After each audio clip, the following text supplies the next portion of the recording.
최근에 울산에서 한 70대 여성이 야생의 산나물을 캐러 갔다가 이것 때문에 목숨을 잃는 사건이 발생했거든요. 뭐 때문에 목숨까지 잃어요? 네. 진드기 물려보신 적 있으세요? 목숨을 앗아가는 진드기 공습주의보.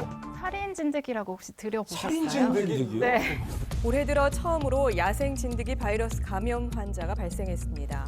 지난해 10,000명 가까이 환자가 발생해서 11명이 숨졌습니다. 일명 살인 진드기, 작은 소피 참 진드기가 있는데요. 살인 진드기라 함은 이 진드기가 가진 바이러스 때문인데요. 중증 열성 혈소판 감소 증후군 바이러스를 이 진드기가 가지고 있어서 진드기가 흡혈을 함으로써 진드기 몸속에 있던 바이러스를 우리 몸으로 넣게 됩니다. 사망률이 20%에서 30%나 되는 아주 무서운 질환입니다. 진드기에 물렸을 때 혹시 어떤 증상이 나타나나요? 5일에서 14일 정도 경과한 후에 증상이 시작되는데 발열과 오한, 두통, 복통, 구역질, 구토 같은 소화기 증상이 주류를 이룹니다. 조금 더 심해지면 간이라던가 콩팥 같은 몸속에 있는 장기가 망가지고 폐혈증 쇼크로 사망하는 경우까지 생깁니다. 처음에는 이게 그냥 단순 감기는 아닐까 이렇게 생각하고 이렇게 놓치시는 분들도 있습니다. 안타깝게도 이 살인 진드기병, 중증 열성 혈소판 감소 증후군은 예방 백신이나 치료법이 없습니다. 그러면 어떻게 이게 호전이 될 수 있는 거죠? 이제 걸리게 되면 본인의 면역력으로 회복을 해야 됩니다. 병원에서 도와줄 수 있는 거는 뭐 필요할 때 수액 치료라던가 해열제 치료 이런 것들을 통해서 보존적으로 보는 거지 이 질병에 해당하는 항바이러스제라던가 치료법은 없습니다. 특히 고령의 환자분들이나 만성 심장질환, 신장질환 혹은 간질환 등 기저질환이 있는 분들에게는 조금 더 중증으로 진행될 확률이 훨씬 높고 치명률이 높은 것으로 알려져 있습니다. 현재까지 마땅한 치료법이 없기에 애초에 물리지 않는 것이 최선이죠. 야외에 놀러 갔는데 팔이 따끔따끔해서 보니까 여기에 진드기가 붙어 있어요. 여러분들 어떻게 하시겠어요? 떼내야죠. 그렇지. 이렇게 떼내고 아니면 때리든지 이렇게 하죠. 저는 막 깜짝 놀라고 소름 끼쳐서 아무것도 못할 것 같은데요. 그냥 보고 있어요? 이 중에 가장 정답에 가까운 분을 고르자면 장색별 변호사님이 아닐까 싶어요. 그냥 놔둬요? 가만히 있었는데. 네, 진드기는 사람의 피를 흡혈할 때 뾰족한 입을 살 속에 이렇게 탁 박아 놓습니다. 그래서 손으로 떼면 이 입이 떨어지지 않고 입만 살 속에 박혀 있는 경우가 생깁니다. 무리하게 진드기를 제거하다가 상처로 2차성 세균 감염을 일으키는 경우도 있어서 손으로 제거하는 건 좀 위험합니다. 그럼 우리 교수님 닥친다 이거는 네. 진드기는 바이러스가 가득 찬 풍선 같은 걸로 생각하시면 되겠습니다. 그래서 이거를 이렇게 탁 치면 예. 진드기 몸속에 있는 바이러스가 체내로 더 주입될 수가 있습니다. 그래서 그대로 하면 안 되겠네요. 네, 아주 위험한 방식이죠. 위험해요? 진드기를 제거할 때는 병원에 오셔서 안전하게 제거하는 것이 가장 좋습니다. 병원에 내원할 수 있는 상황이 아니라 본인이 직접 제거를 해야 한다면 핀셋으로 피부 가장 가까이에 잡고 그다음에 수직으로 바로 들어 올리셔야 합니다. 결국 가장 효과적인 건 예방이 아닐까 싶은데 평소에 우리가 진드기 예방을 위해서 시행할 수 있는 어떤 행동 수칙 같은 게 있을까요? 여름철 야외 활동 진드기 예방 수칙. 잊지 않고 준수해 지인, 연인, 가족 간 안전한 나들이 즐기시기 바랍니다.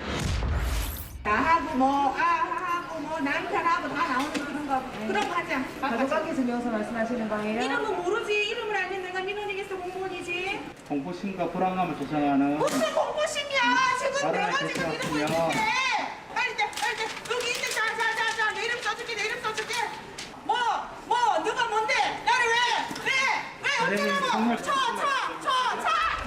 네, 지금 영상 보셨는데 다들 어떠셨어요? 저는요 보는 내내 해도 너무한다는 생각이 들었어요. 화가 너무 납니다 진짜로. 보는 내내 막 제 심장이 쿵쾅쿵쾅 하더라고요. 그런데요, 여기서 예. 제일 놀라운 점은 뭡니까? 이 모든 게 연기였다는 겁니다. 뭐라고요? 연기라고요 이게? 진짜가 아니었었죠. 그러니까 이 같은 악성 민원인이 나타났을 경우를 가정에서 실행하는 일종의 모의 훈련 같은 거였죠. 그러면 이게 민원인 역할 하신 분도 공무원이었다는 얘기네요. 그렇죠. 그러고 보니까 그 유튜버 충주맨 그분도 네. 이런 콘텐츠 했던 걸 봤던 것 같아요. 안녕하세요. 어떤 업무 하러 오셨나요? 자리에서 일어나서 인사를 해야지. 안녕하세요. 사진 좀 작으신데 다른 사진 없으신가요? 안 되는 게 어딨어. 해주면 되지. 왜 설명 못해? 내가 물어본 민원이 물어본 얘기를 해야지. 치고 부르시면 안 되고요. 뭐가 안 돼, 안 되기는. 해달라니까 그냥 해줘. 악성 민원인을 직접 겪었기에 가능한 연기라는 씁쓸한 댓글이 적잖았습니다. 대부분 악성 민원하면 고함 지르고 삿대질하고 소리치고 이 정도라고만 생각을 하지 네. 구체적으로 공무원들이 어떤 악성 민원에 시달리는지 잘 모르는데 고성 욕설은 기본이고 협박, 폭행, 그리고 흉기를 이용한 상해도 있고요. 최근에는 염산 테러까지 해갖고 이슈가 됐던 적도 있습니다. 협박이 아니고 실행을 실제로 해서 문제가 됐던 사례도 있는 걸로 알고 있습니다. 또 한 소방관서의 악성 민원인 사례의 경우에는 매일매일 전화를 걸면서 뭐라고 하냐면 내 불만이 뭔지 맞춰봐. 이런 악성 민원을 지속하는 겁니다. 예. 제가 직접 수행했던 사건 중에 이제 자꾸 그 해당 공무원 자리에 가서 계속 말꼬투리를 잡아갖고 말을 싸움을 유도하던가 아니면 휴지 조각 같은 코를 풀고서 그 사람 자리 위에만 이렇게 쌓아놓던가 따라다니면서 뒤꿈치를 밟아갖고 신발 벗겨지게 하는 뭐 하는 이렇게 거죠? 치졸한 방법으로 괴롭힌 사례도 있었습니다. 와, 그래서 어떻게 됐어요? 결국에는 그 뒤꿈치 밟은 거를 이제 폭행으로 고소를 해갖고 수사가 시작됐고 결국 기소돼서 실형까지 산 경우도 있었습니다. 근데 그 과정이 정말 쉽지 않았습니다. 2024년 3월 기준 총 2,784건의 악성 민원이 발생했다고 하는데요. 이게 큰 문제가 되다 보니까 네. 큰 특단의 조치가 내려졌다고 합니다. 실제로 최근 포항시나 동두천시에서 공무원들한테 조그마한 카드형으로 된 목걸이를 지급했어요. 그런데 이 목걸이 안에는 녹음기 기능이 탑재돼 있었죠. 악성 민원인이 왔을 때 대항할 만한 방어 수단을 갖추도록 한 거죠, 미리. 악성 민원 더는 좌시할 수 없다. 폭언, 협박, 성희롱 등의 상황 발생 시 증거 확보를 위한 카드형 녹음기가 확대되고 있습니다.